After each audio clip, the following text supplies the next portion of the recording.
Je m'appelle Katrina Scott et je suis la directrice du Centre euh, d'études sur la violence faite aux femmes et aux enfants à l'Université Western. Bienvenue à Prévention de l'homicide entre partenaires intimes, réflexion de membres du comité d'examen des décès dus à la violence familiale. Le Centre de connaissances favorise une communauté de pratiques de projets novateurs de promotion de la santé tenant compte des traumatismes et de la violence par les projets d'intervention, de programmation et de recherche destinés aux personnes ayant subi des violences familiales et financés par l'Agence de la santé publique du Canada. Le Centre de connaissances facilite la mobilisation des connaissances parmi les projets. Si vous voulez connaître davantage le Learning Network et le Centre de connaissances, il y a un lien dans le chat. Ce webinaire fait partie aussi de la sensibilisation à l'action, du dépistage, à l'évaluation, à l'élaboration de plans de parentaux adaptés après la violence familiale. Ce groupe permet d'évaluer l'impact de la violence et d'améliorer les expériences des survivants, adultes et enfants de violences familiales. Pour apprendre davantage, il y a un lien dans le chat. Au nom de tous ces projets, je vous souhaite les bienvenus au webinaire d'aujourd'hui. Je voudrais commencer avec une reconnaissance territoriale. Notre travail se trouve sur les terres traditionnelles des Anishinaabeg, Haudenosaunee, Lenapehoik et Shonoton. Ces terres sont liées au traité du Content de London et de son bras de 1796 et au wampum assiette avec une cuillère. Il y a beaucoup d'Autochtones de partout sur l'île de la Tortue qui habitent ici aujourd'hui. On fait cette reconnaissance pour contrer la doctrine de la découverte et pour reconnaître la souveraineté de ces terres. Nous reconnaissons également que beaucoup de personnes noires ont été violemment déplacées vers le Canada. La reconnaissance et l'action pour pour questionner euh, le racisme est, euh, est très important pour nous qui regardons la violence euh, fondée sur le sexe. Les personnes autochtones risquent davantage d'être victimes de violences. Nous reconnaissons la colonisation et ses impacts et nous continuons d'aborder les oppressions qui se poursuivent. Je voudrais mentionner également qu'on est en train de préparer un rapport par le comité d'examen des décès dus à la violence familiale qui s'adresse précisément aux décès de personnes autochtones.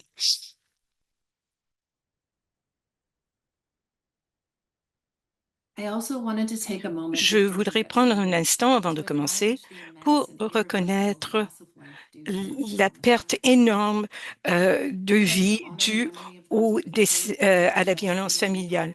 On voudrait se rappeler de ces gens-là et l'effet horrible que cela a eu sur les familles et les communautés. Leurs vies sont très importantes et il faut comprendre leurs histoires.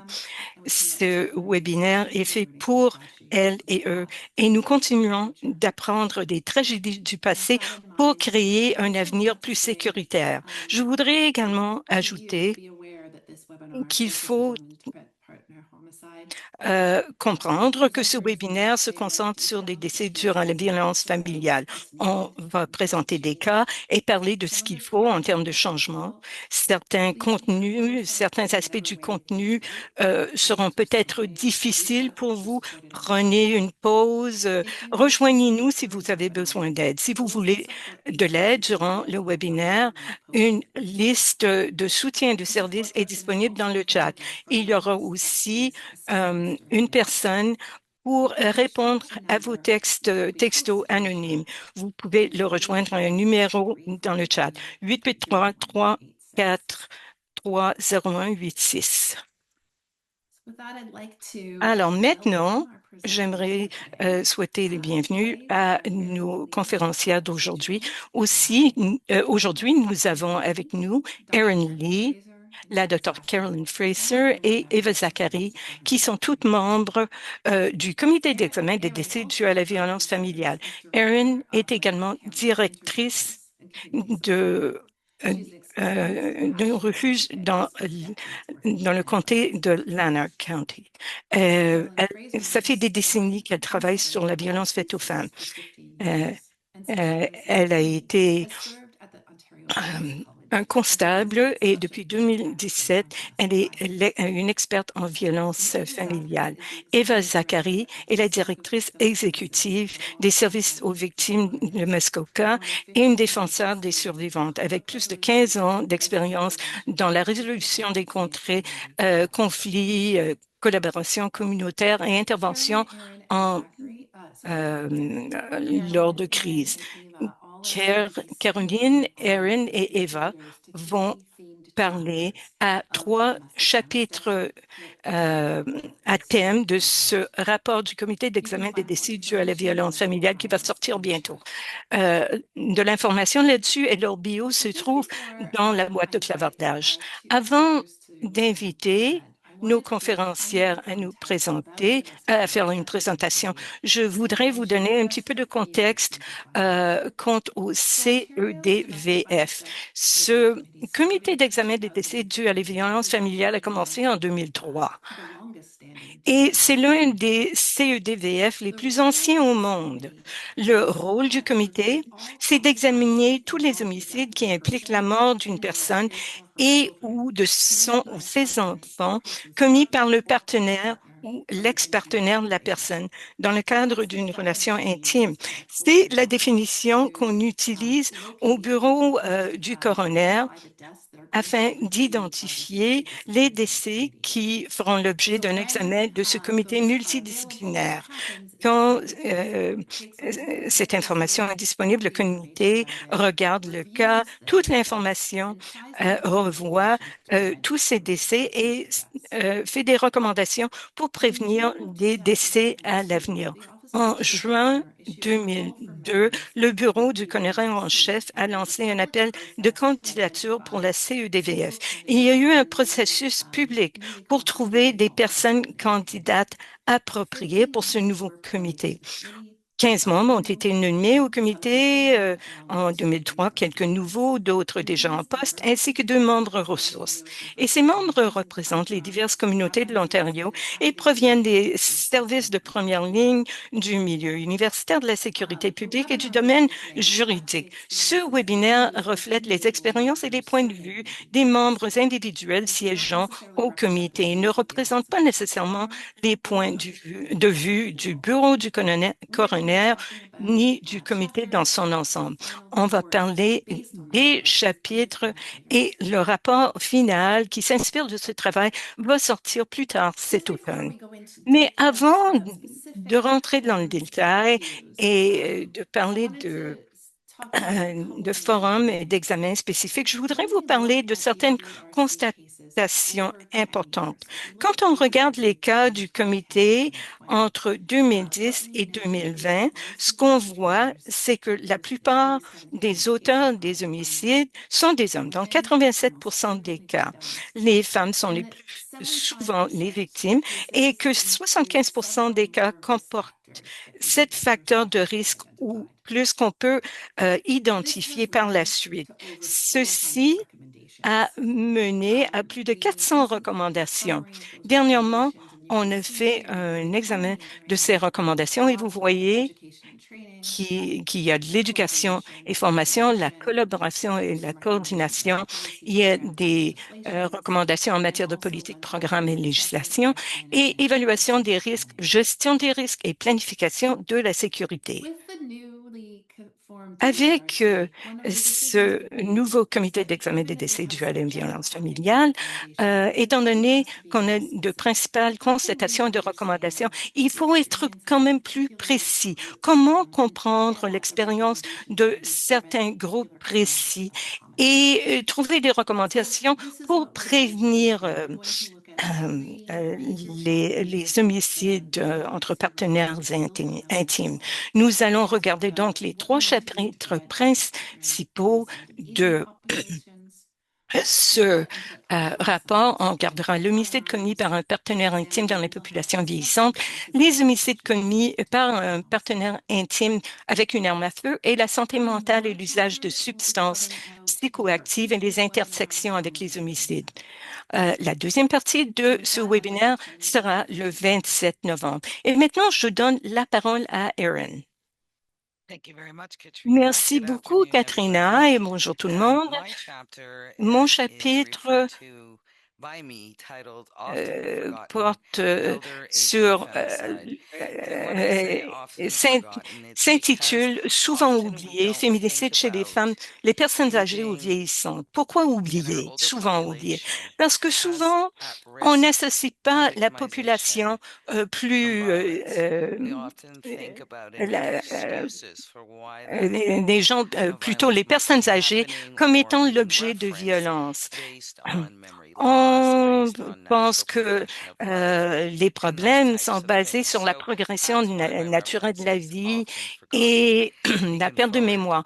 C'est pour ça que je vous dis que ces gens-là sont souvent oubliés. Prochaine diapo. Qu'est-ce qu'on sait généralement à propos de la violence faite aux aînés en Ontario?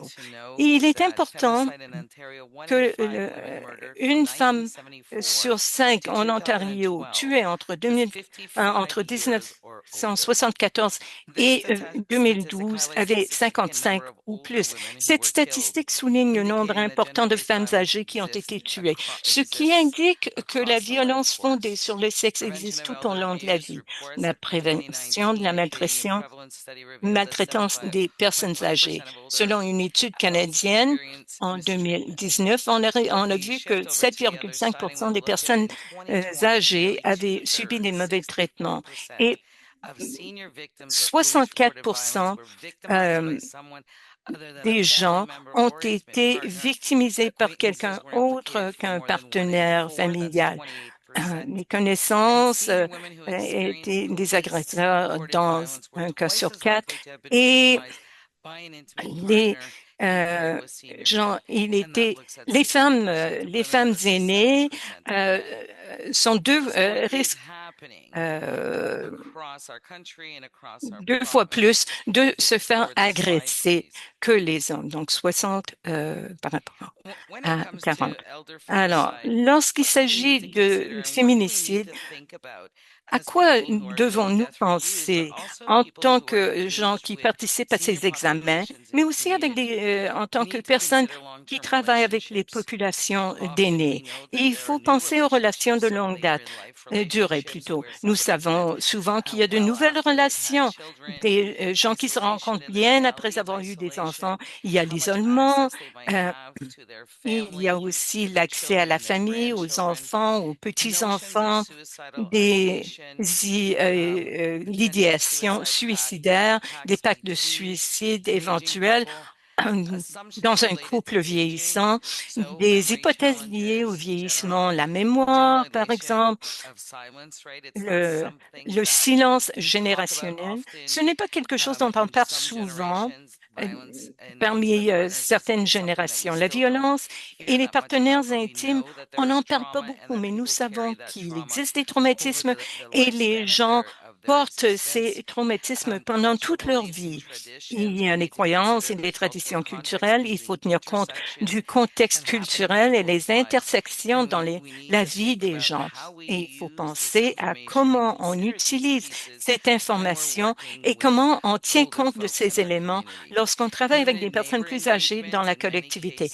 Engagement limité des voisins et voisines. Dans bien des cas que j'ai vus, il y a eu très peu d'engagement de la part des voisins. Il faut penser à qui sont les voisins et voisines, leur système de soutien, quel est le cercle de gens autour d'eux, compréhension de la violence entre partenaires intimes fondés sur la foi. Il faut regarder cela surtout dans les collectivités où il y a plusieurs races ou dans les couples où les races sont différentes. Et il faut penser au choix des gens et comment ils comprennent la violence entre partenaires intimes. Les risques et les soins euh, la sécurité, par exemple, liée à la santé, euh, la perte de mémoire, on voit ça comme étant un problème cognitif plutôt euh, que peut-être un changement de comportement qui se produit souvent avec des gens qui ont des pertes de mémoire. Dit rationalisation que tout cela est dû au fait qu'elles vieillissent. Ah, ben ça arrive parce que maman vieillit. C'est naturel. Ça arrive, les gens sont pas heureux, ils sont bougons. On rationalise toutes ces observations et ça nous permet de nous sentir, nous, plus à l'aise. Et plutôt que d'aider les membres de la famille. Les risques pour les soins, le placement potentiel si la violence est évaluée à l'intérieur. Dans certains cas, il y avait des travailleurs, travailleuses qui étaient conscients de la violence, mais ils ne voulaient pas le signaler parce que ça pourrait risquer leur placement dans euh, un établissement de soins de longue durée. Alors, il y a cette absence d'évaluation de la violence. Il à n'importe quel moment de la prise en charge, il y a des cas où on ne parle jamais de la violence, mais il faut intégrer ces éléments dans nos évaluations, nos interactions et le travail qu'on fait avec les personnes âgées avec qui on travaille. Quels sont certains des éléments communs? Depuis que je suis devenu membre du comité, le plus grand pourcentage de mes cas se trouve chez euh, la communauté des personnes vieillissantes. Voici des commentaires qui pourraient vous surprendre. Aucune preuve de violence. Rien à partager avec la famille ou les amis. Aucun indicateur qu'il y a de la violence. Aucun soupçon de la part de la famille ou des amis. Ah, il semble bien aller. Il n'y avait pas de choses à remarquer. Aucun antécédent de violence. Aucun engagement avec la police ou la loi. Souvent, ces couples n'ont aucun antécédent de violence. On n'a jamais vu la police ou si c'est le cas, ça a été très récent. Il y a beaucoup de cas où il y a des problèmes de mémoire et cela est un facteur qui fait escalader la violence. Et il y a la santé mentale, la dépression, l'isolement et des réponses exagérées à ce qu'on voit comme la norme, des allégations, une augmentation des réactions. Par exemple, je crois que mon partenaire est en train de vivre une histoire d'amour avec quelqu'un à l'église parce que il se parle beaucoup. Avant, ça aurait été tout à fait normal, mais maintenant, il y a de plus en plus de soupçons et on est plus rationnel. Donc, des problèmes de santé mentale, vieillissement, elle ne serait pas capable de vivre sans moi, par exemple. Euh, Comment on voit la dépendance dans les couples vieillissants, des couples qui sont ensemble depuis 40 ou 50 ans. Cette personne-là ne serait jamais capable de vivre sans moi.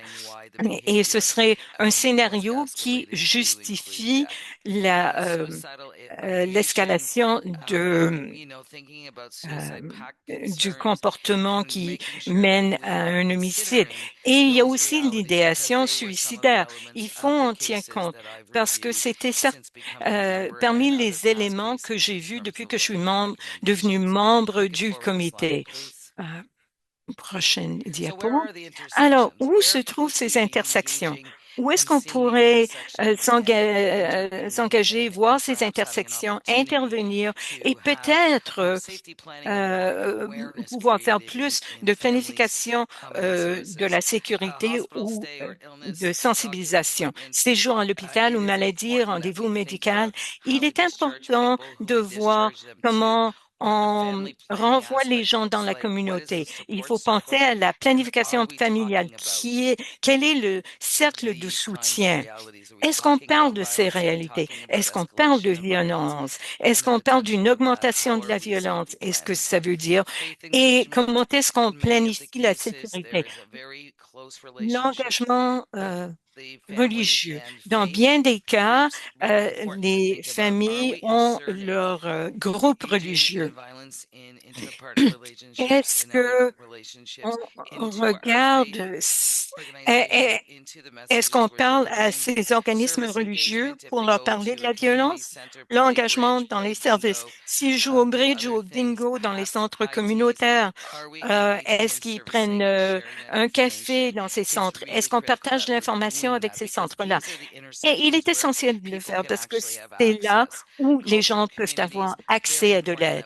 Il est important de créer de bonnes relations avec les communautés culturelles afin d'augmenter le niveau de sensibilisation. Les groupes sociaux, les voisins et voisines, pensez aux gens qui sont isolés dans leur maison, qui sont seuls.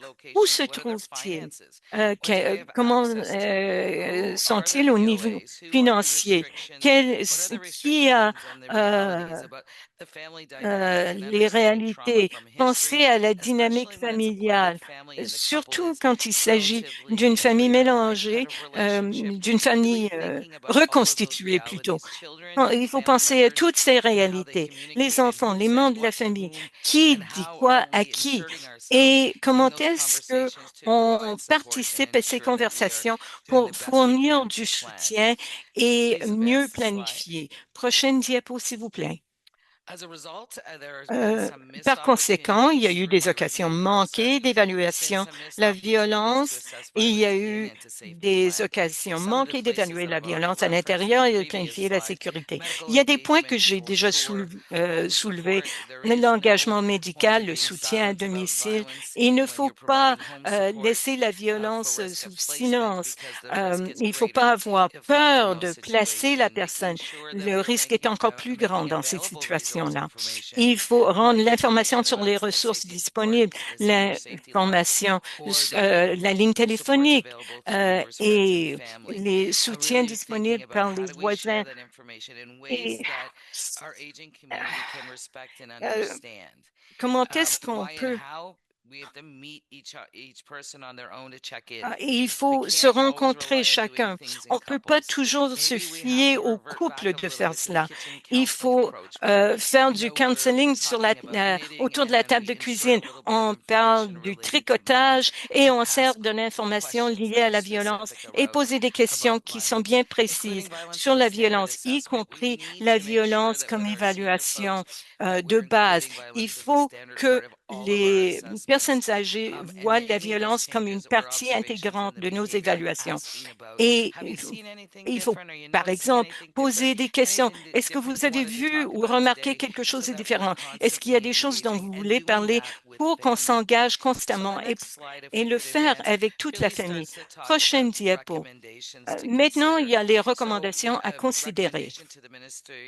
Au ministère de la Santé et des Soins de longue durée, par exemple, il s'agit de l'éducation, de la sensibilisation des outils. Il faut créer un programme de cours axé uniquement sur la sécurité, la violence et le risque qui tient compte des antécédents et de la VPI actuelle, du risque de suicide, de l'engagement familial, de l'escalade ou du changement de comportement lorsque le vieillissement et la perte de mémoire sont pertinents.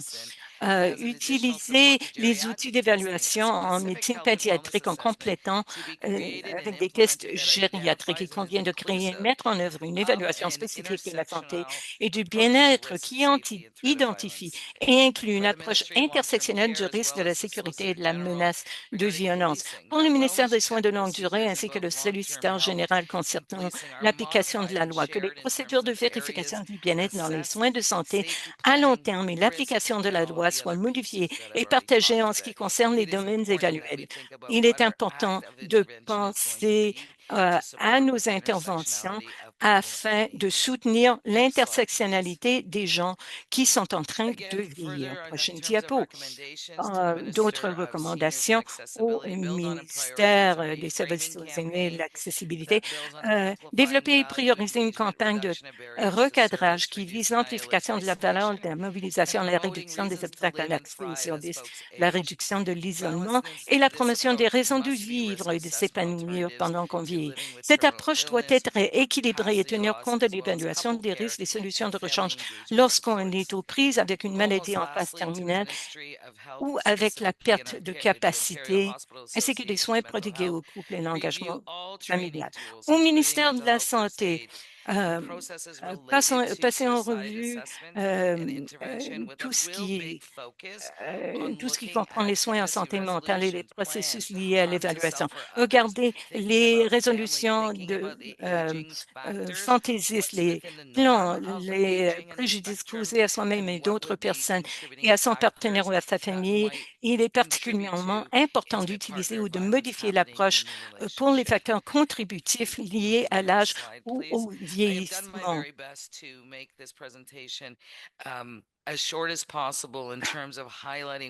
Je- J'ai fait de mon mieux pour que cette présentation soit aussi claire et brève que possible pour votre considération.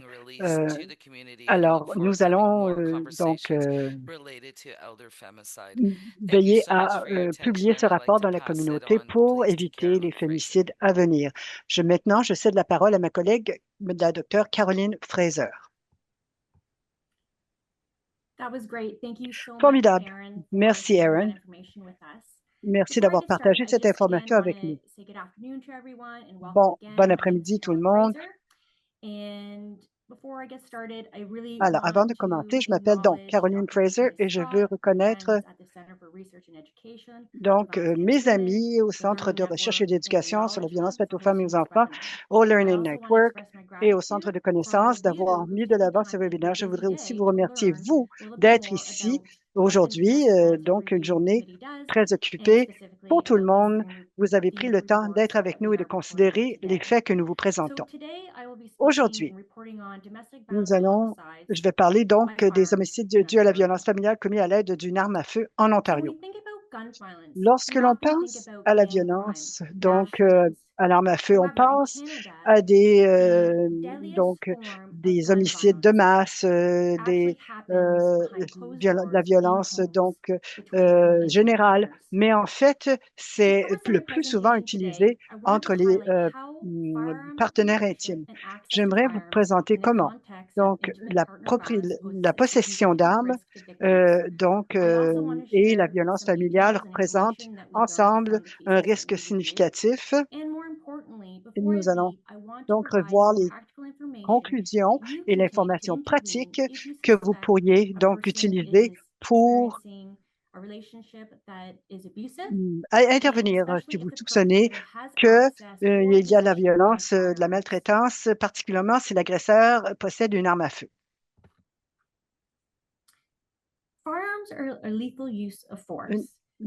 L'arme à feu présente dans un foyer ou civil, la violence n'a pas besoin d'être utilisée pour être dangereuse. C'est un symbole de contrôle ultime. Les agresseurs utilisent la menace selon laquelle ils vont se tuer eux-mêmes ou ils vont tuer la femme, ses enfants, même ses animaux de compagnie. Donc, les armes sont exposées à la maison pour créer un contrôle coercitif. Donc, ça crée de la terreur et ça maintient le contrôle et le déséquilibre entre les conjoints. Selon des études au Canada et des rapports au Canada, y compris l'enquête du comté Renfrew et la commission sur les meurtres de masse, ce n'est pas un historique de violence ou même une létalité précédente qui rend l'arme à feu plus dangereuse, c'est l'accessibilité. C'est une arme d'opportunisme, que ce soit prémédité ou un acte de rage, l'arme à feu présente donc un danger, peu importe, donc que ce soit simplement prémédité ou donc une rage de jalousie. Et ils ont donc une létalité immédiate. Il n'est pas surprenant qu'il est 5 fois plus probable que les autres types de VPI n'impliquant pas une arme à feu que ce soit létal. Alors, les cas que nous avons revus, donc, mettaient principalement des armes à feu en jeu qui avaient été obtenues de manière légale. Et les autorités, donc, étaient au courant de cela, dans bien des cas et qu'il y avait aussi de la violence familiale.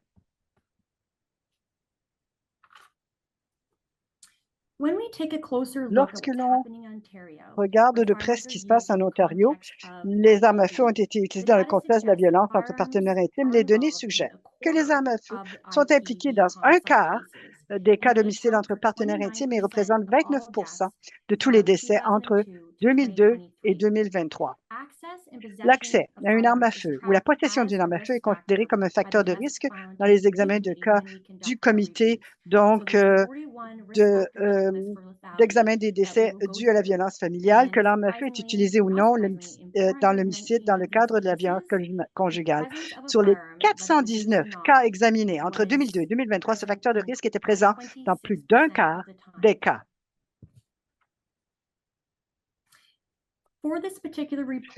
Pour ce rapport particulier, nous avons revu 9 cas particuliers d'homicide dans le cadre de la violence conjugale, 4 cas d'entre 2020 et 2021 et 5 autres cas de 2022 et 2023 ont été inclus afin de fournir une analyse plus complète de cette question. Bon, c'est un rapport thématique ici sur ces cas. Il est intéressant de noter que dans la plupart des cas examinés pour ce rapport, les autorités avaient la connaissance de l'accès des auteurs de la violence aux armes à feu. Dans 3 cas, il existait des preuves que les auteurs avaient ou avaient très probablement des permis en cours de validité pour posséder des armes à feu. Dans 2 autres cas, les auteurs avaient déjà été contraints de remettre leur arme à feu en raison des risques qu'ils représentaient pour autrui, mais ils avaient toujours accès. Dans un cas, le permis de port d'armes avait expiré, mais la personne avait toujours accès à ces armes qui n'avaient pas été retirées. Dans l'ensemble, il semblait y avoir un manque général de suivi de responsabilité concernant les préoccupations liées à la possession et à l'accès aux armes à feu.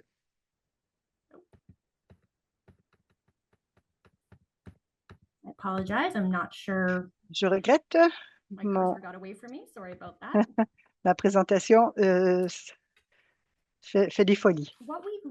Alors, ce qu'on a appris de cette revue, c'est lorsque les homicides donc familiales sont liés à l'utilisation d'armes à feu, il y a un risque accru de décès, soit par homicide-suicide, soit par le meurtre d'autres membres de la famille sur le moment. Ou suite à une intervention de la police. Au-delà d'une augmentation de 60 des homicides-suicides dans les cas examinés, de nombreux enfants innocents ont également été pris pour cible.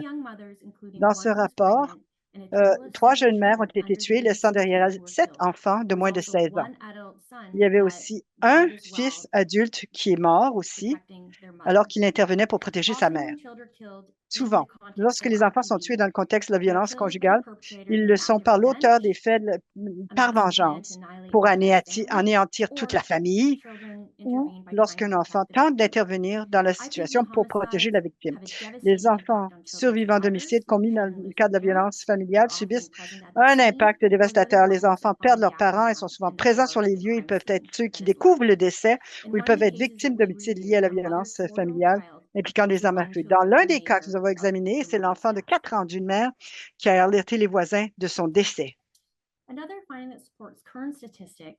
Les données indiquent que les homicides liés à la violence conjugale impliquant les armes à feu sont plus fréquents dans les zones rurales que dans les zones urbaines. En Ontario, selon Statistique Canada,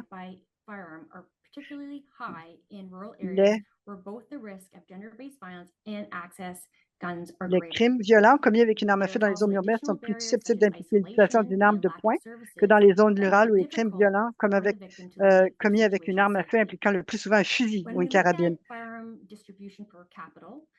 Par personne, la possession d'armes à feu par habitant, donc par personne, dans les zones rurales est presque le double de celle que dans les zones urbaines.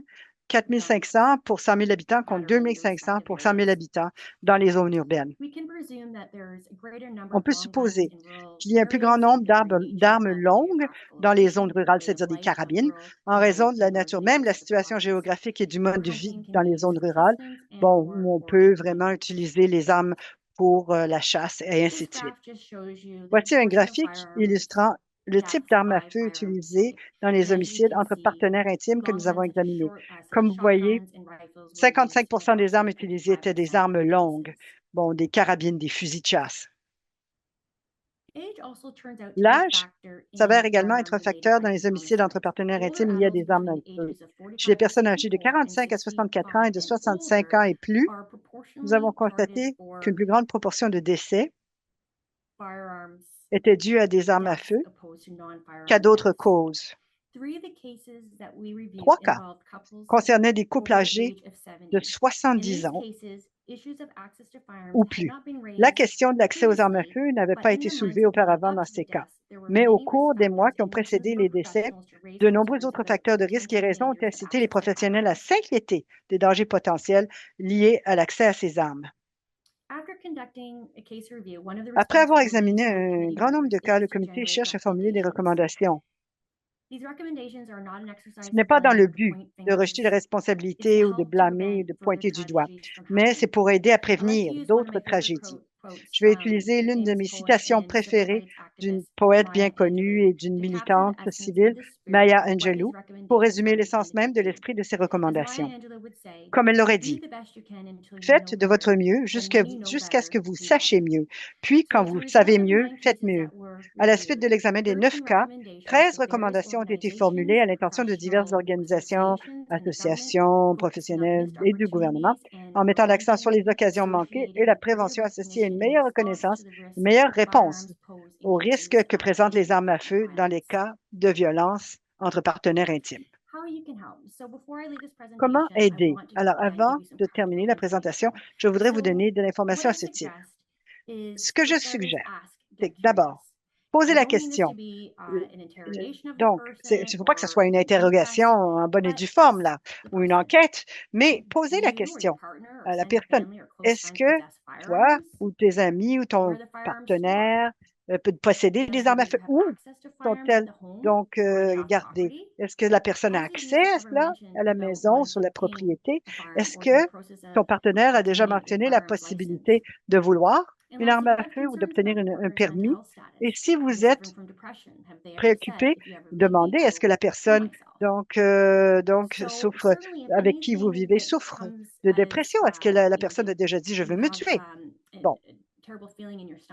Si vous avez des sentiments terribles qu'il y a, donc si vous avez une intuition qu'il y a un danger, appelez le 911 pour obtenir de l'aide pour cette personne. De plus, je crois vraiment que la connaissance, c'est le pouvoir. Alors, une des façons les meilleures de prévenir la violence familiale ou entre partenaires intimes, c'est de s'informer sur la chose, les tactiques de contrôle et de coercion que les agresseurs peuvent utiliser.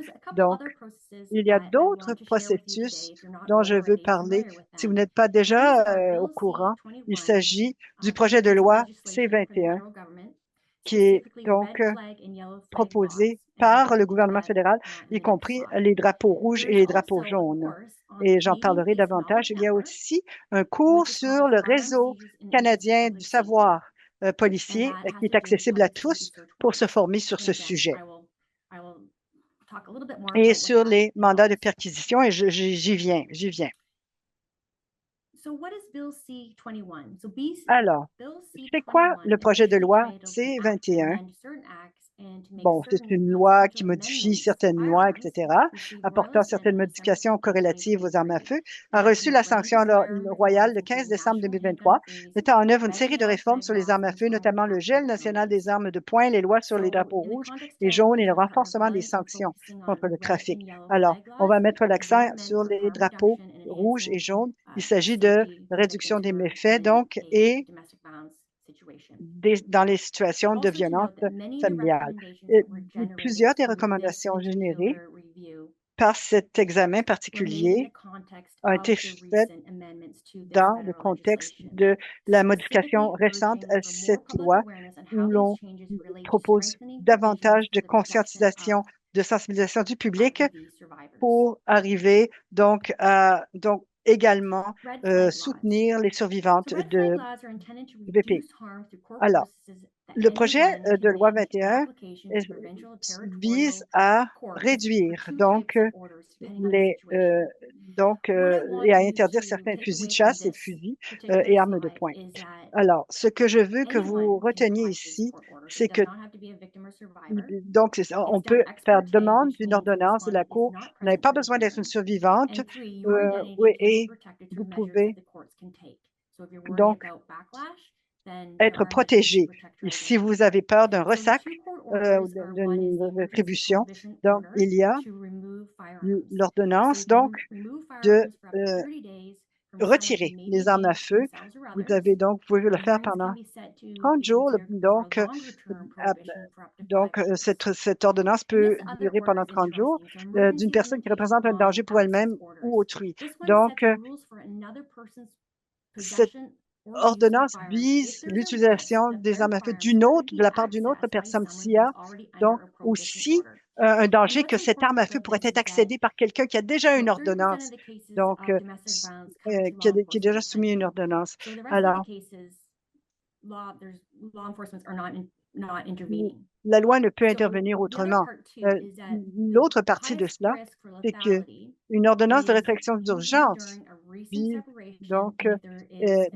et c'est beaucoup plus urgent lorsqu'il y a une séparation récente ou un processus de séparation ou un déménagement. Là, il y a beaucoup plus de risques si, par exemple, la survivante habite chez un ami, et que cette personne, et que l'agresseur a accès à des armes à feu, c'est là où on peut tenter de contrôler les armes à feu si la personne est sortie de la maison ou si elle est ailleurs où l'agresseur pourrait avoir accès à une arme à ce moment-là.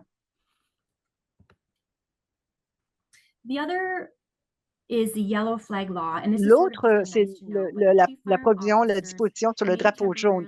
Les contrôleurs des armes à feu, les CAE, peuvent suspendre temporairement un permis d'arme à feu pour une durée maximale de 30 jours lorsqu'il existe des doutes quant à l'admissibilité du titulaire du permis, par exemple, la VPI soupçonnée. Ces suspensions permettent d'évaluer si une révocation complète est nécessaire. Encore une fois,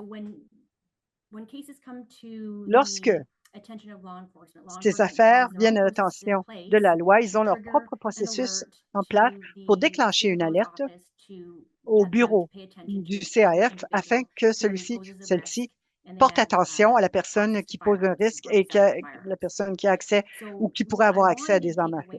Alors, ce qu'il faut donc comprendre ici, c'est que le bureau des armes à feu a comme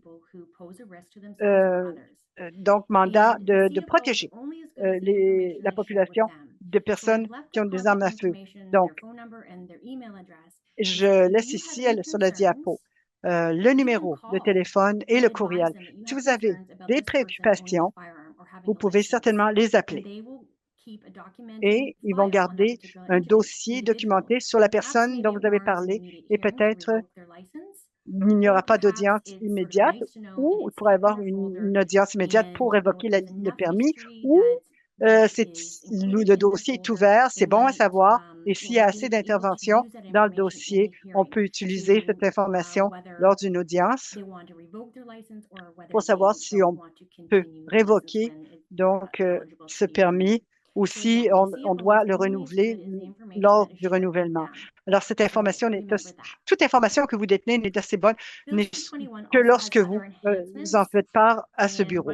Alors, le projet de loi a aussi d'autres renforcements. À partir du 4 avril 2025, les personnes visées par une ordonnance de protection reconnues coupables de violence envers un partenaire ou un membre de la famille sont automatiquement inadmissible euh, au permis. Et il y a la révocation obligatoire. Donc, le CF doit révoquer le permis dans les 24 heures lorsqu'il y a des motifs raisonnables de soupçonner de la violence de partenaires intimes, du harcèlement criminel, la traque, etc. Les armes à feu doivent être remises aux autorités dans les 24 heures et dossiers et rapports des tribunaux doivent informer le CAF dans les 24 heures des ordonnances de protection rendues, modifiées ou révoquées. Ça, c'est très important pour fermer la boucle et pour veiller à ce que tout le monde ait la bonne information afin de faire leur travail. Et enfin, il y a les mandats de perquisition dans l'intérêt de la sécurité publique. Ça n'a rien à voir avec la criminalité, cela. Ce sont des mandats visant à protéger le public. Toute personne en tout temps qui est à risque, que ce soit à domicile ou ailleurs, par une arme à feu, on peut donc utiliser ces mandats. Et la raison pour laquelle je mets cela, c'est que certaines forces policières pourraient ne pas être au courant de l'utilisation de ces mandats de perquisition. Pour vous-même, en tant que citoyen, citoyenne qui souhaite retirer les armes à feu des mains d'une personne, vous pouvez aller voir les forces de l'ordre, leur parler de votre préoccupation concernant cette personne qui possède une arme à feu et l'officier peut commencer donc un mandat de perquisition et de saisie pour la sécurité publique. Et si c'est un cas où il y a des dangers immédiats et c'est pas pratique de faire un mandat, il y a des mandats d'urgence qui peuvent être aussi émis. Ce que je veux que vous sachiez, c'est qu'il y a des ressources dans le réseau canadien du savoir policier. Il y a un cours qui s'appelle Saisie d'armes à feu dans l'intérêt de la sécurité publique. C'est un cours de 45 minutes, donc c'est pas long comme investissement de temps. Ça coûte 33 dollars. C'est dans les deux langues officielles et toute personne peut suivre ce cours. Donc, si vous suivez ce cours, vous allez en apprendre davantage sur les mandats.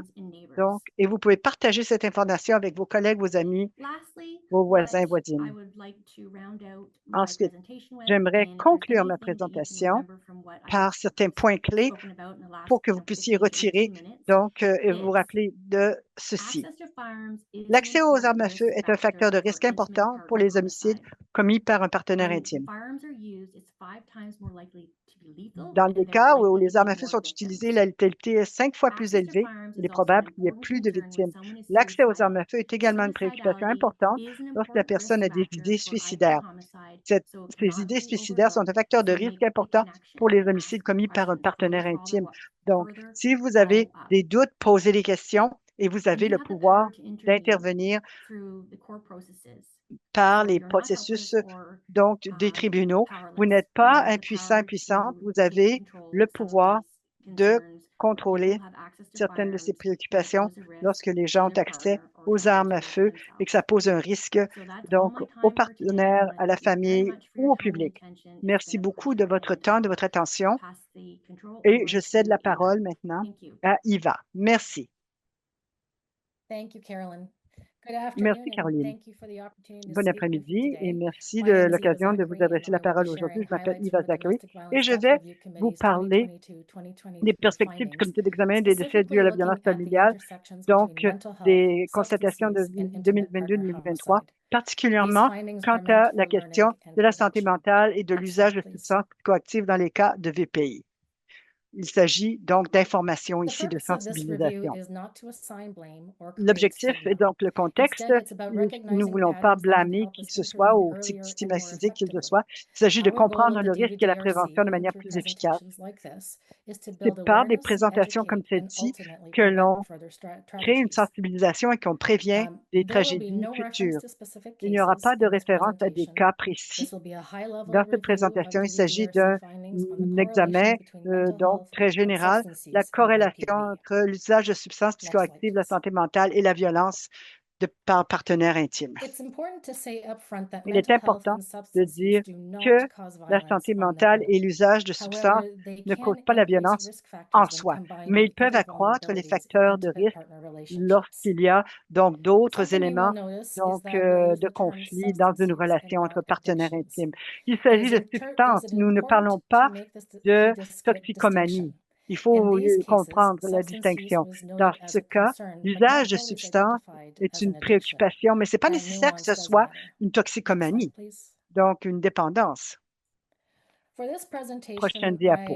Pour cette présentation, je n'ai pas le temps d'aller dans tous les détails de l'intersectionnalité des facteurs de risque en détail. Cependant, j'ai une affiche sur la santé mentale et les usages de substances et les facteurs de risque dans la violence entre partenaires intimes. Cette affiche vous sera envoyée avec les diapos après la présentation.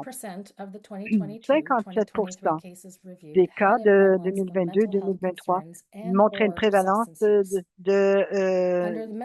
santé mentale, de questions de santé mentale ou d'utilisation de substances.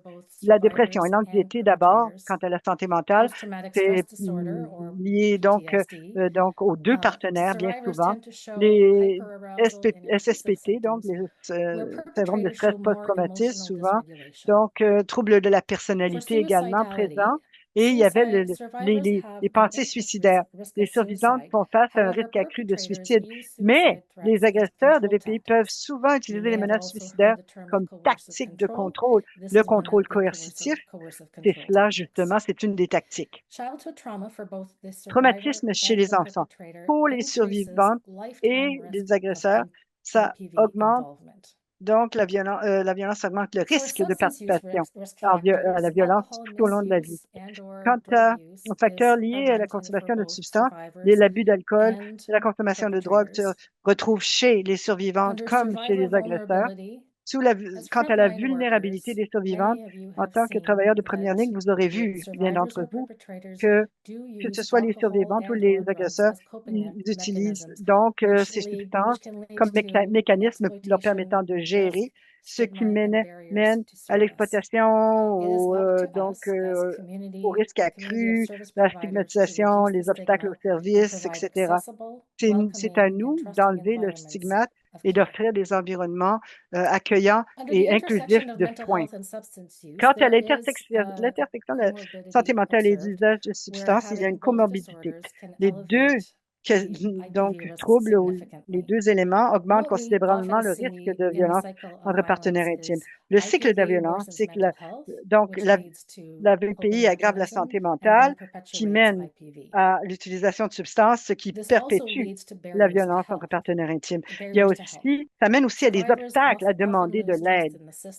Donc, on se méfie du système, on craint de perdre la garde des enfants, il y a de la méfiance, donc, et on s'empêche de demander, les survivantes de demander du soutien approprié. Bon, les voies d'accès à la prévention et le soutien, services intégrés, les programmes tenant compte, services intégrés, mesures de protection et actions stratégiques. Je vais parler du comment dans les recommandations des prochaines diapos de ces trois pans d'action. Dans ce rapport, il y a trois conclusions principales. D'abord, c'est l'intersectionnalité. Plus de la moitié des cas mettaient de l'avant des questions de santé mentale, particulièrement la dépression, en plus de l'utilisation de substances. Ça peut faire monter donc les tensions et donc nuire au jugement. Et cela peut accroître donc le risque et la gravité de la VPI. Donc, il n'y a pas un identifiant seul ou un risque. Prochaine diapo. La deuxième conclusion, séparation et antécédents.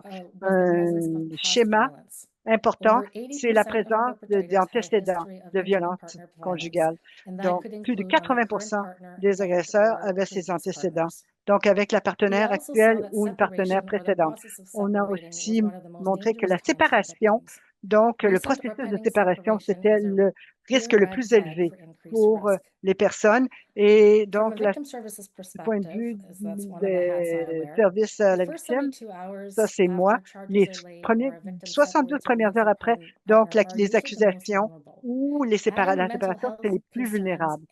Et si on ajoute des préoccupations de santé mentale ou d'usage de substances, ça peut se passer beaucoup plus rapidement, quelques heures après la séparation jusqu'à 24 ou 48 heures. Donc, les interventions Donc, sont absolument essentielles les interventions rapides. Conclusion principale numéro 3. Donc, stress financier, occasion manquée. Plus de 60 des agresseurs étaient au chômage.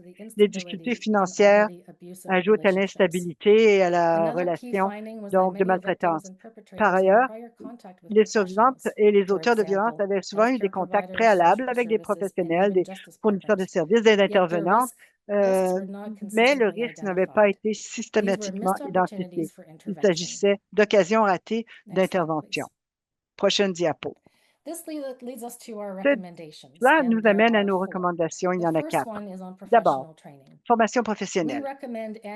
Nous recommandons une formation intersectionnelle annuelle pour ceux qui travaillent dans les soins de santé, les services sociaux, santé et justice. Il faut donner donc les moyens de reconnaître les facteurs de risque liés à la santé mentale et à l'usage de substances psychoactives dans les cas de violence familiale, bon, pour offrir des soins tenant compte des traumatismes et adaptés à la culture. Ici, un petit conseil, c'est qu'il y a souvent des subventions disponibles pour la collaboration et le travail croisé entre les secteurs et la formation entre les secteurs. Par exemple, les victimes et les survivants. Donc, un programme victimes survivants mis sur pied par Justice Canada. Ensuite, il y a la sensibilisation du public. La sensibilisation du public est tout aussi essentielle. Les campagnes pour aider les communautés à reconnaître les signes avant-coureurs, par exemple par les voisins, les amis, la famille. Nous recommandons aussi d'inclure cette sensibilisation dans les programmes scolaires et postsecondaires afin que les jeunes puissent bâtir des relations plus saines et comprennent ces risques dès le départ. Un bon exemple, c'est par l'Université Western, une campagne voisins, amis et famille qui a été mise sur pied. Prochaine diapo. Prochaine recommandation. Collaboration intersectorielle. Nous savons qu'aucun système unique ne peut répondre à ces problèmes seuls. La santé, la justice, l'éducation, les services sociaux et les organismes communautaires doivent travailler ensemble de manière plus constante.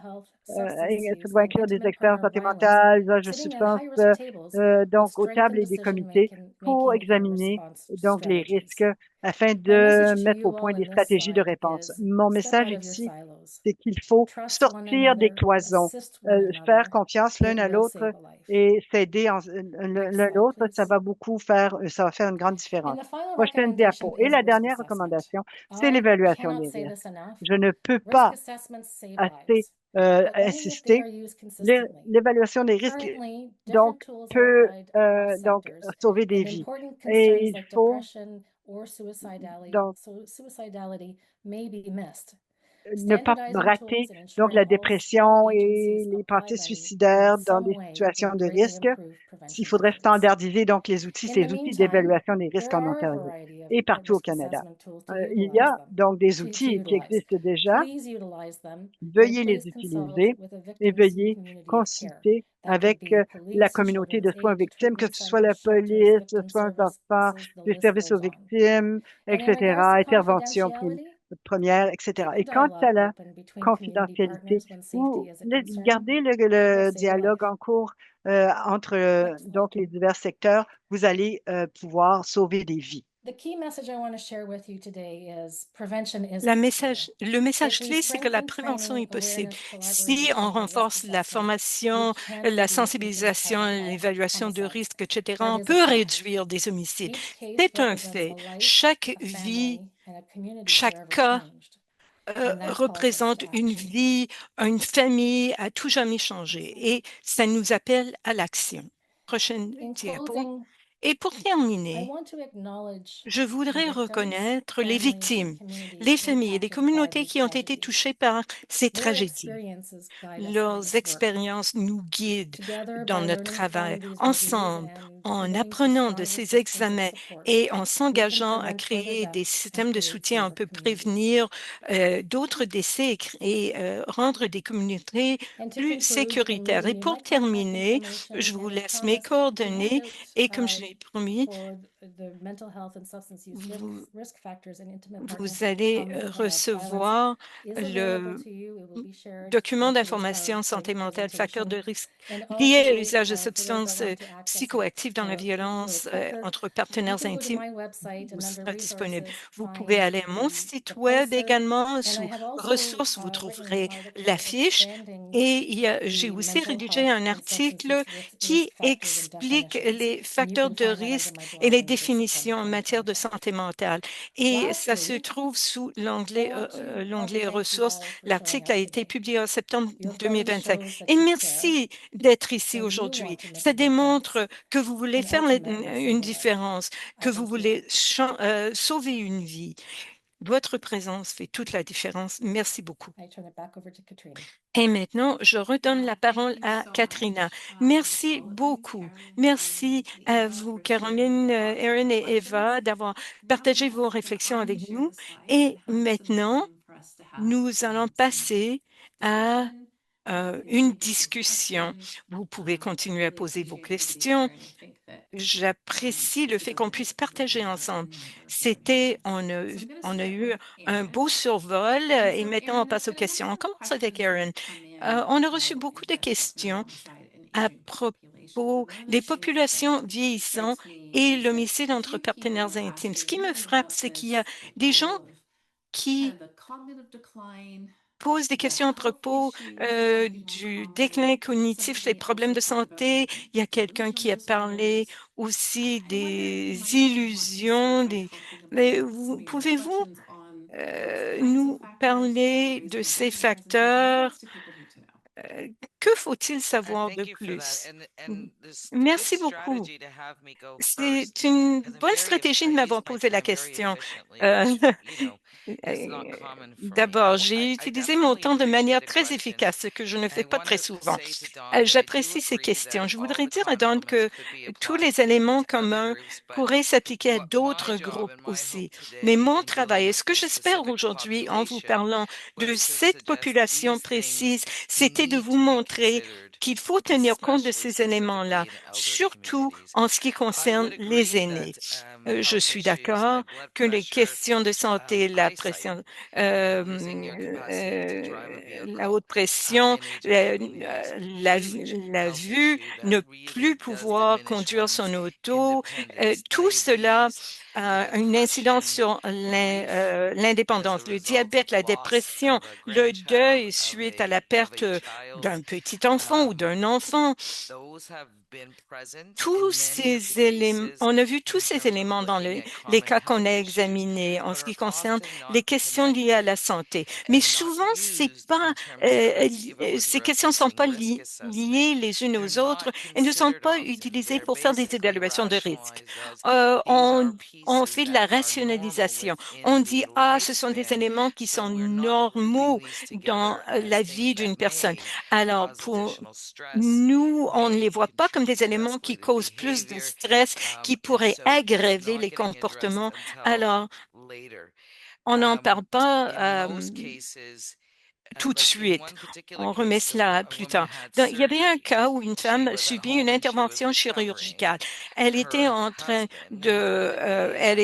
à la maison et elle était en récupération, mais en rétablissement. Mais son mari est tombé. Il a dû aller à l'hôpital, mais il a eu son congé et il est revenu à la maison mais sans aide. Il n'y avait que la personne qui venait nettoyer la blessure de la dame. Alors, souvent, on ne fait pas de problèmes, on voit les problèmes spécifiques comme faisant partie de la norme. Donc, il y a moins d'intervention. Le délire, par exemple, c'est très intéressant. Et il y avait un cas où l'auteur présumé n'a jamais dit qu'il avait à lui seul la responsabilité. Il parlait des illusions, il parlait de sa foi, il parlait de Dieu. Et si vous regardez ce cas-là, il n'a jamais pu articuler sa responsabilité parce que tout était lié à des l'illusion de l'ingérence d'autrui.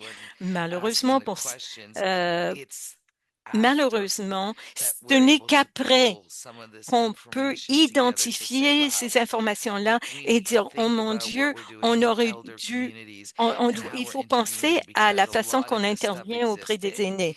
Les éléments étaient là, mais on ne se servait pas de ces informations pour identifier les risques éventuels que ça créait dans la famille. Alors, ce sont mes réponses à ces questions. J'encourage les gens également à regarder l'enquête Ryan. C'est très pertinent, une situation très pertinente. Encore une fois, on a sous-estimé et on a vu les aînés comme étant très fragiles. Alors, on soupçonnait pas qu'un auteur de violence aurait pu apporter une arme avec lui dans l'ambulance et qu'il a utilisée à l'hôpital pour tuer sa femme. Donc, c'est important pour nous de penser à ce qu'on peut faire maintenant, est-ce qu'on peut apprendre de ces cas tragiques afin de voir comment on peut intervenir de façon différente auprès des aînés, et ce, pour éviter de réduire, d'évaluer euh, la situation et ça nous permettra donc de poser les bonnes questions, dévaloriser plutôt. Je vais répondre à ce que vous avez dit, Erin, et suite à mes lectures aussi. Dans bien des cas, il y a eu un élément après l'autre, une perte, une autre limitation, plus d'isolement, ensuite plus de problèmes de santé.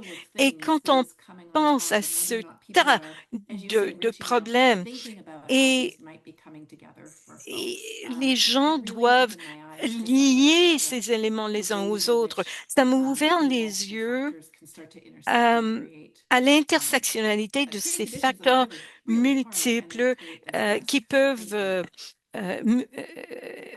mener à des risques énormes. Caroline, il y a beaucoup de questions euh, pour vous, mais je voudrais commencer avec une question plus large qui concerne l'intégration à travers les différents services. Y a-t-il un avis qui se produit? Par exemple, si les tribunaux ont une ordonnance de protection, est-ce qu'ils l'envoient à la police? Et si la police est au courant, est-ce qu'ils ou vérifient dans la famille, est-ce qu'ils font une vérification des armes à feu? Est-ce que les tribunaux sont au courant des armes à feu? Est-ce que la police est au courant des armes à feu? Est-ce que tout le monde est au courant des armes à feu? Ou est-ce que ce sont les individus, chaque individu qui doit signaler qu'il y a un problème éventuel? Merci d'avoir posé cette question. Nous savons que dans les cas de violence conjugale, environ 30% du temps, la police intervient.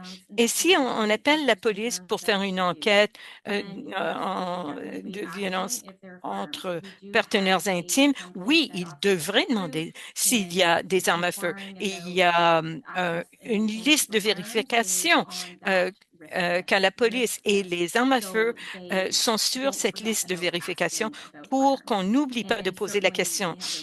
Et bien sûr, si quelqu'un a une arme à feu, Ils ont le droit de demander à avoir le permis de port d'armes à feu et de vérifier que ces armes à feu sont entreposées de manière sécuritaire. Ce- Ça n'a rien à faire avec la criminalité. C'est dans les intérêts de la sécurité publique. C'est un mécanisme pour ceux qui ont des préoccupations. Eh ben, il y a 70% des gens qui n'ont jamais vu la police, mais ils peuvent demander ce mandat de perquisition quand même euh, pour protéger la sécurité du public. Pour ce qui est de la nouvelle amélioration au projet de loi C-21 sur les dossiers et les rapports, les tribunaux doivent avertir euh, le contrôleur des armes à feu. Euh, nous, on est coupable d'avoir travaillé de manière cloisonnée. On n'a pas fait un très bon travail par le passé. Et dans cette présentation, j'ai essayé de montrer aux gens ou de souligner le fait qu'il faut poser des questions sur des armes à feu. S'il y a des problèmes de santé mentale, il y a un lien entre la santé mentale et l'utilisation des armes à feu. Est-ce que l'intégration existe? Ça dépend de la communauté et ça dépend de la force de la police et des comités de coordination et du réseautage entre les différents groupes dans les collectivités. Est-ce qu'on peut faire mieux? Eh bien, il y a des endroits où on fait un travail extraordinaire et ailleurs, non, en ce qui concerne le partage de l'information. Alors, c'est encore une fois, il s'agit d'éduquer, de sensibiliser et de dire qu'il existe des mécanismes pour, euh, pour que les gens soient davantage en sécurité. Est-ce que ça répond à votre question? Réponse oui. Merci, dit Katrina. Et je suis heureuse de pouvoir voir les manières qu'on utilise pour intégrer ces éléments. Les gens demandent si s'il se présente devant les tribunaux, à la police, ça prend combien de temps?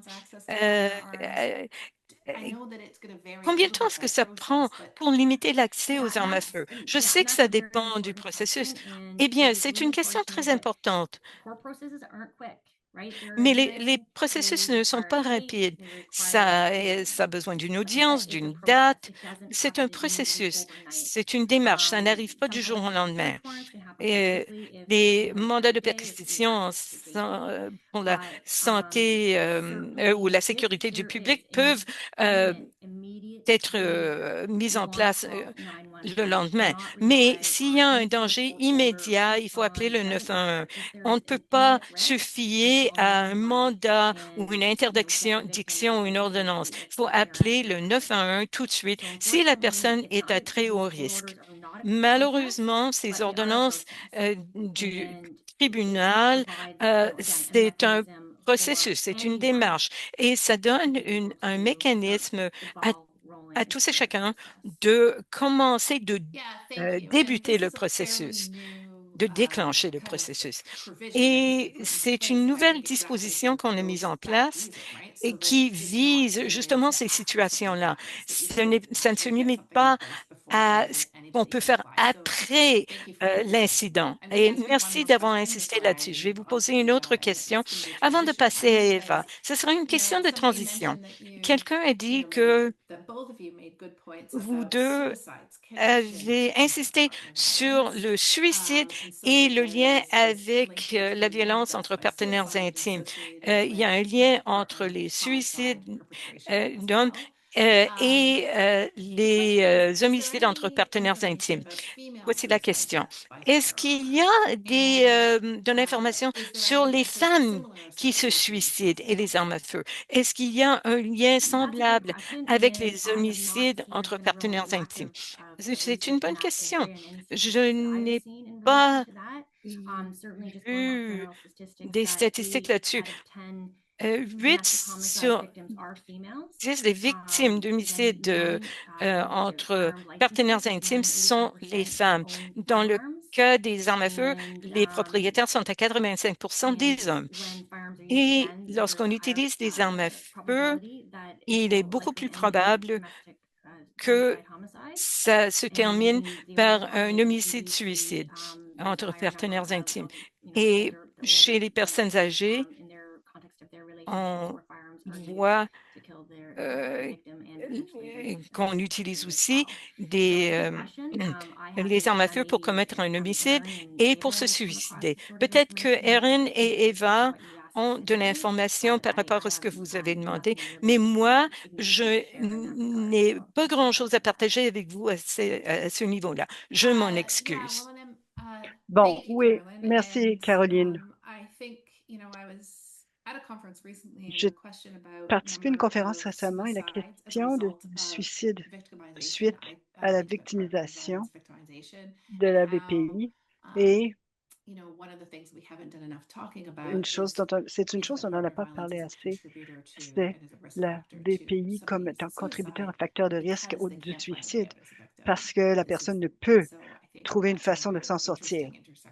C'est une intersection intéressante, à mon avis, et il faut s'y sensibiliser et en parler. Et donc, on passe à Eva en ce moment et on va parler de l'homicide entre partenaires intimes, donc les substances et la santé mentale. Est-ce qu'il y a des substances précises qui accroissent le risque donc de violence? Y a-t-il donc des substances à soulever? C'est une très bonne question et je vais aussi vous renvoyer donc aux documents que vous allez recevoir. On en parle un peu là-dedans. En- alors, j'ai parlé de comorbidité où il y a la dépression, des préoccupations de santé mentale, ainsi que d'utilisation de substances. Et il n'y a pas une drogue précise qui peut exacerber donc la violence entre partenaires intimes, mais il y a certaines drogues en combinaison avec la dépression, particulièrement si on prend des médicaments pour la dépression. Ça peut certainement rehausser le risque de VPI, par exemple, des stimulants comme la cocaïne, la méthamphétamine. C'est associé généralement à l'agression. Les opioïdes et le cannabis contribuent à une instabilité mentale. Donc, j'espère que ça répond à votre question, mais rappelez-vous qu'il n'y a pas une seule réponse à ceci. Dans les facteurs de comorbidité, il y a des éléments multiples, il y a des médicaments aussi, qui sont pris par les agresseurs. Parlons un peu de ce risque. On a parlé donc du travail avec un client, une cliente qui est dans une situation de violence familiale et qui est préoccupée de la santé mentale de son partenaire et qui dit que la police ne semble pas porter attention à cette question. Alors, peut-être que le fournisseur de soins de santé ne comprend pas vraiment la VPI. C'est une situation qui pourrait sembler être un risque. Un autre dit non, non, c'est une question sentimentale. Un autre groupe dit non, non, la VPI, j'y connais rien. Est-ce que vous avez des recommandations quant à ce qui doit changer pour que ce soit reconnu par davantage? Oui, absolument. Lorsque vous parlez de collaboration intersectorielle, j'ai parlé de la question de confidentialité un petit peu. Je vais revenir à cela parce que je recule un peu. Si vous parlez directement à la partenaire de quelqu'un qui a des préoccupations de santé mentale et peut-être de violence familiale également, parlez à la communauté de soins du partenaire, par exemple, un médecin, donc un travailleur de la santé. Donc, permettre à ces personnes de communiquer pour rehausser le soutien, c'est une occasion d'intervention précoce également. Par ailleurs, lorsqu'on parle de collaboration intersectorielle, il faut pouvoir se défaire de nos cloisons. Vous savez, dans l'ancien temps, bon, on disait les services aux victimes font les secteurs victimes, les intervenants travaillent en intervention sur le travail social, etc. Depuis bien des années de recherche et d'analyse, ce qu'on a constaté de la part des victimes, des survivantes, des familles, c'est que ces secteurs doivent communiquer.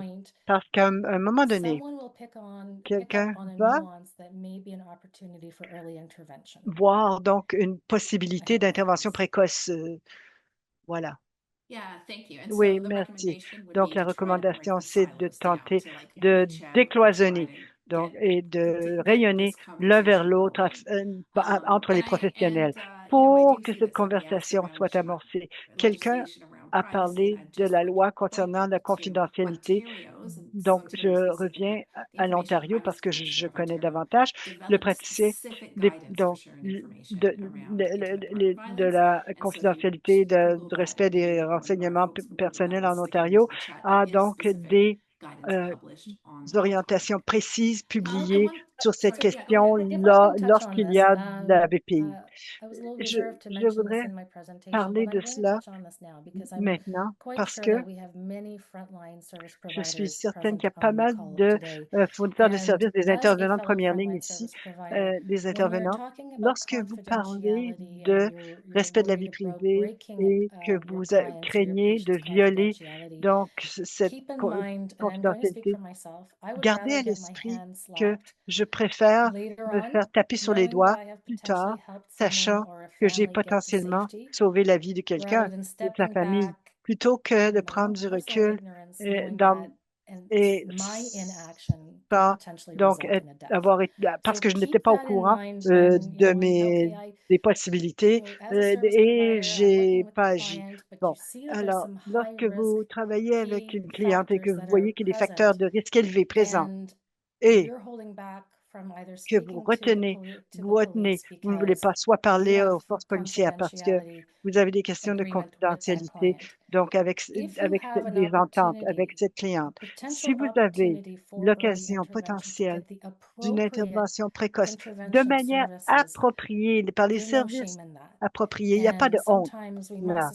Et parfois, lorsqu'il y a le risque de euh, danger pour donc la personne ou pour ses enfants, c'est correct d'intervenir donc de manière précoce pour Thank you. sauver la vie des gens. Thanks. Merci. Okay, I'm gonna ask a Alors, question for je vais any of you poser can une answer now question because we've pour been l'une ou talking, l'autre we've d'entre got vous. mental health and Nous substance avons la use. We santé talked a little mentale, bit about les depression and substances, la suicidality. We dépression, talked about les sort pensées of cognitive suicidaires, decline and other kind of health conditions. des And I conditions think de that when santé we de toutes have these sortes. conversations, Lorsqu'on a ces we are at risk of conversations, kind of missing out on parfois on or peut not kind rater of ou ne pas making sure that we consider kind of inclure some of the structural things, certains des éléments structural structurels, des certainement aspects of violence, like systémiques de la violence, intergenerational par trauma, exemple, des traumatismes police-brutality related intergénérationnels, concerns about dont laying out to police, stigma les associated questions de stigmates with associées aging, be au it vieillissement mental euh, health or ou de problem santé or mentale ou substance use, and d'utilisation de there's a substances. whole Il y sort of a set of cultures and toutes sortes expectations around de gun ownership that cultures et also feeds d'attentes into, concernant I aussi la think, how possession people d'armes approach this qui issue. sont So liées à la manière dont on I think aborde I'm cet going to enjeu. pass it to Erin Je maybe to vais start céder la on parole à her Erin thoughts peut-être around how to think concernant about some of ses these réflexions other sur forms of structural violence les in diverses aging formes de violence populations, and how do we structurelle, start to think about peut-être dans une integrating population findings donc into our vieillissante. recommendations and Comment est-ce practice. qu'on peut inclure ça dans les Thank you for recommandations that. I think that we really de need pratique? to Eh bien, merci pour la establish question. Je with pense qu'il faut intention vraiment établir relationships. I think we need avec to grow our intention investment in les relations. relationships Il in faut order to find accroître ourselves notre finding investissement dans les common relations ground pour so that we pouvoir can lutter sur actually un terrain challenge commun the afin structural de barriers that vraiment exist questionner where there is a les lack obstacles of structurels qui existent, intersectionality où il y a un or manque analysis d'intersectionnalité ou where we can d'analyse. actually insert those. And Et on one of the peut things I want to make sure I say before we're off this insérer call, ces off this éléments dans webinar, notre is that pratique. Une chose one dont of je the veux parler dans ce populations webinaire, c'est and that une des somebody's asked about populations. in the question Donc, is the il y a il y a une question, 2S-LGBTQIA c'est la community. question de And la I communauté want des to be deux able S to say that LGBTQ plus. structurally, the Donc, et DVDRC has had structurellement, to revisit how le we CEDEVS a apply dû revoir, the le tools that comité we a dû have to revoir comment on do peut an appliquer les outils dont analysis nous and to disposons pour do a faire une review of a analyse death et un when we examen de see décès lorsqu'on voit 2S-LGBTQIA un cas couples de and femicides couple and homicides LGBTQ2S+. happening. Donc, And lorsqu'il y a so des cas we have to de unpack the fact that d'homicide ou our de structures suicide often, a lot of our après structures homicide. are very Alors, nous devons heteronormative. And where they revoir were nos structures created, qui the sont language and the words hétéronormatives and the finalement. structure Et lorsque was really Donc, on voit que les interventions sont vraiment enracinées dans la façon dont on perçoit cette hétéronormativité. Donc, dans les couples où l'on veut intervenir, c'est un manque de service, donc un disservice à la communauté LGBTQ2A+. Donc, nous devons revoir et prendre le temps d'étudier tous les éléments que nous devons modifier dans la façon dont nous abordons ces cas particuliers afin d'être plus inclusifs pour donc ne pas discriminer contre ou pour inclure les communautés donc LGBTQ2SA+, et les personnes vieillissantes et les autres communautés et qui aussi penser à leur système de soutien et à leur communauté. Il s'agit de revoir, recadrer et d'être prêt à modifier la façon dont on fait les choses pour comprendre l'intersectionnalité et la lutte structurelle pour tenter de prévenir davantage de décès. Eva, vous hochez la tête. Je me demandais si vous vouliez ajouter quoi que ce soit. J'allais vraiment dire exactement et j'aurais pas pu m'exprimer mieux. Dans l'étude 2022-2023, il y a une section sur LGBTQ+, et l'intersectionnalité et les constatations clés et les recommandations liées à cela. Il y a aussi une question quant aux questions aux populations donc autochtones et urbaines. Sachez que le CEDVF a un sous-comité donc axé sur les personnes autochtones. Ce sont des universitaires, des travailleurs de première ligne, des défenseurs, des intervenants qui revoient les cas où il y a des personnes autochtones, que ce soit urbain ou rural, et développent aussi des facteurs précis donc propres à ces communautés. Donc, le CEDVF a des conversations continues quant à l'intersectionnalité et les éléments précis. Nous ne faisons que commencer. Ce sont donc les quelques premières recommandations qu'on vous a présentées depuis les rapports qui sont en train d'être publiés. Oui, pour aller plus loin un peu, lorsque Erin a mentionné une des stratégies, c'est de vraiment étudier nos structures et comment capter les choses. Et aussi, il y a des points qui sont très précis à l'égard de certaines communautés et il faut aussi donc commencer à partager et à vraiment souligner les recommandations précises pour divers groupes également. Donc, parler des facteurs de risque précis et des interventions mieux ciblées pour ces groupes. Je crois que nous sommes un peu à la fin du temps qui nous était imparti. Il nous reste 2 minutes. Je ne pourrais pas poser toutes les questions, même si j'avais une longue liste ici. Je voulais conclure notre webinaire et remercier nos présentateurs, présentatrices, Caroline, Eva et Erin. Merci mille fois. Et j'aimerais aussi remercier nos interprètes Josie Freeman, Dan Bieber et nos interprètes francophones, Caroline Napier et Wendy Green. Merci au Learning Network, au Centre de connaissances et aux équipes donc de prévention de la violence qui travaillent en arrière-plan à la coordination de ce webinaire. Merci.